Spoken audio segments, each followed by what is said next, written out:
Jai Hind students, today we are going to start part 2 of chapter number 4 standard 10th. Part 1 already हमने ख़त्म कर दिया है, तो पार्ट 2 देखने से पहले आप पार्ट 1 को देख लीजिए। उसका लिंक मैं डिस्क्रिप्शन में दे दूंगा, वहाँ से आप चेक कर सकते हैं और पार्ट 1 वहाँ से आप रीड आउट कर सकते हैं। So now part 2। सो आज जो हम पढ़ने वाले हैं वो हमारा है type of chemical reactions. Chemical reactions कितने टाइप की होती है, तो one by one we will discuss. First, combination reaction. अब फर्स्ट जो रिएक्शन है वो कौन सी है? Combination reaction. अब कॉम्बिनेशन जो रिएक्शन होता है वो नाम से हमें समझ में आ गया। कॉम्बिनेशन मतलब कंबाइन, जिसमें क्या होगा? कॉम्बिनेशन होगा। तो the reaction in which two or more reactant combine to form single product. अब इसमें क्या होगा? दो रिएक्टेंट आपस में कंबाइंड होके एक सिंगल प्रोडक्ट फॉर्म करेंगे, उसको क्या बोलेंगे? Combination reaction. For example, A plus B, दो रिएक्टेंट है और दोनों कंबाइंड होने के बाद क्या बनाएंगे? A B. So A plus B will form A B. तो क्या हुआ? दो रिएक्टेंट कंबाइंड होके एक सिंगल प्रोडक्ट बन गया, तो हम इसको क्या बोलेंगे? Combination reaction. कुछ एग्जांपल भी देखते हैं। Burning of coal. तो बर्निंग ऑफ कोल क्या है? अब यहाँ पे कोल को हम बर्न कर रहे हैं, कौन से प्रेजेंस में? In the presence of oxygen. तो C प्लस O2 CO2। अब यहाँ पे आप देख सकते दो रिएक्टेंट है C प्लस O2 और प्रोडक्ट में क्या है? CO2। तो ये क्या हो जाएगा हमारा? Combination reaction. One more example, formation of water. H2 plus O2 gives H2O। तो ये भी क्या हमारा एग्जाम्पल किसका? कॉम्बिनेशन रिएक्शन का। Second one, decomposition reaction. तो यहाँ भी आप अगर देखो तो डिकम्पोजिशन नाम से ही समझ में आ गया। डिकम्पोजिशन मीन्स डिकम्पोज होना, टूटना, ब्रेक डाउन होना। तो अब इसका मतलब क्या होता है? In this reaction a compound split into two or more substance is called decomposition reaction. अब इसमें क्या होगा? एक कंपाउंड होगा, वो क्या होगा? दो या दो से ज्यादा पार्ट्स में ब्रेक डाउन हो जाएगा और उसी को हम क्या बोलेंगे? Decomposition reaction. जैसे कि जनरल इक्वेशन हम देखें तो A gives B plus C। तो यहाँ पे क्या है? सब्सटेंस एक ही है A, बट वो ब्रेक डाउन होने के बाद क्या बन जाएगा? टू पार्ट्स में कंबाइंड हो जाएगा, टू पार्ट्स में हमें अवेलेबल होगा, तो B प्लस C। तो ये क्या हो जाएगा? Decomposition reaction. अब डिकम्पोजिशन रिएक्शन को अगर हम देखें तो डिकम्पोजिशन रिएक्शन 3 टाइप्स के होते हैं। तो first, thermal decomposition, electrolytic decomposition and third one, photolysis decomposition. Thermal decomposition. अब थर्मल डिकम्पोजिशन का मतलब क्या होता है? थर्मल का मतलब होता है heat. So when decomposition is carried out by heating। तो यहाँ पे क्या है? जब हम डिकम्पोज करेंगे with the help of heating, उसे हम क्या बोलेंगे? Thermal decomposition. अब यहाँ पे एक इक्वेशन है, for example CaCO3 calcium carbonate. तो जब कैल्शियम कार्बोनेट को हीट करेंगे, तो जब कैल्शियम कार्बोनेट को हीट करेंगे तो प्रोडक्ट में क्या मिलेगा? Calcium oxide plus CO2। तो ये क्या हो गया हमारा? Thermal decomposition. Thermal means equation को ब्रेक डाउन करना बाय अप्लाइंग हीट। सो एक हमने डिस्कस कर लिया थर्मल डिकम्पोजिशन। ना वन मोर, इलेक्ट्रोलाइटिक डिकम्पोजिशन। ये भी सेम ही है। When decomposition is carried out by passing electricity। तो जब हम किसी भी इक्वेशन को ब्रेक डाउन करेंगे बाय पासिंग इलेक्ट्रिसिटी, मीन्स पीछे हमने किसका यूज किया था? हीट का। अब यहाँ किसका यूज करेंगे? इलेक्ट्रिक करंट का। तो उसको क्या बोलेंगे हम लोग?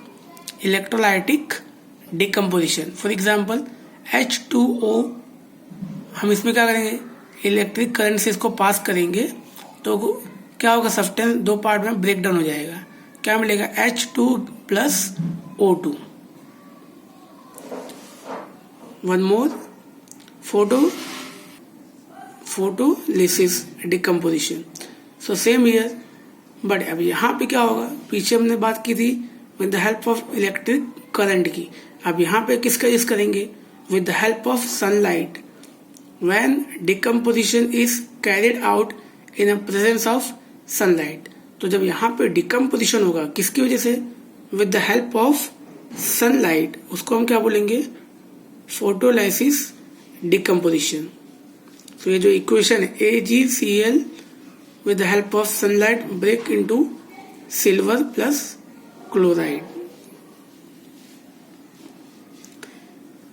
अब अगर इसकी बात करें फोटोलिसिस डिकम्पोजिशन की, तो ये यूज कहाँ पे होता है, तो photolysis decomposition reaction use in black and white photography. Third, displacement reaction. अब यहाँ पे डिस्प्लेसमेंट का मतलब क्या होता है, जब हम कोई भी रिएक्शन को कंडक्ट करते हैं और जब दो कंपाउंड को आपस में मिक्स करते हैं, तो उसमें होता क्या है, दोनों जब आपस में रिएक्ट करते हैं तो जिसकी रिएक्टिविटी ज़्यादा होती है, और वो क्या करता है, दो एलिमेंट है, एक की रिएक्टिविटी सिंप्लीफिकेशन से एक की रिएक्टिविटी ज़्यादा होगी, एक की कम होगी। तो यहाँ पे क्या होता है कि जिसकी रिएक्टिविटी ज़्यादा होती है वो कम वाले सब्सटेंस को क्या करता है, डिस्प्लेस कर देता है। डिस्प्लेस मीन्स उस जगह से हटा देता है, उसी को हम क्या बोलेंगे, displacement reaction. The reaction in which more reactive element displace less reactive element from solution.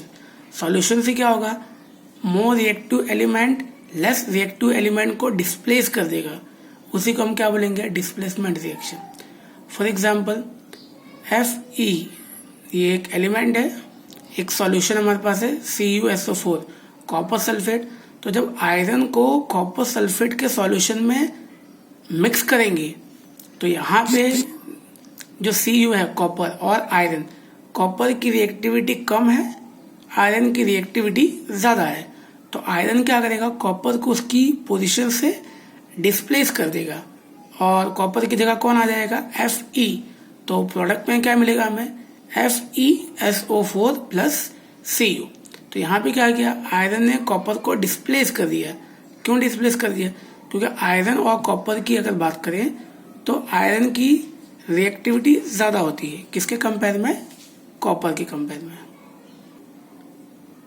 One more, double displacement reaction. अब सेम वैसा ही है, बट यहाँ पे क्या है, डबल है। तो देखते हैं होता क्या है, a reaction in which new compound are formed by exchange of ions between two compound. अब यहाँ पे क्या होगा, अ रिएक्शन इन विच, एक ऐसा रिएक्शन जिसमें क्या होगा, न्यू कंपाउंड फॉर्म्ड होगा, बट कैसे फॉर्म्ड होगा, bye exchange of ions between two compound. दो कंपाउंड के बीच में क्या होगा, एक्सचेंज ऑफ आयंस। दो कंपाउंड के बीच में जब एक्सचेंज ऑफ आयंस होगा तो उसी को हम क्या बोलेंगे, डबल डिस्प्लेसमेंट रिएक्शन। जैसे कि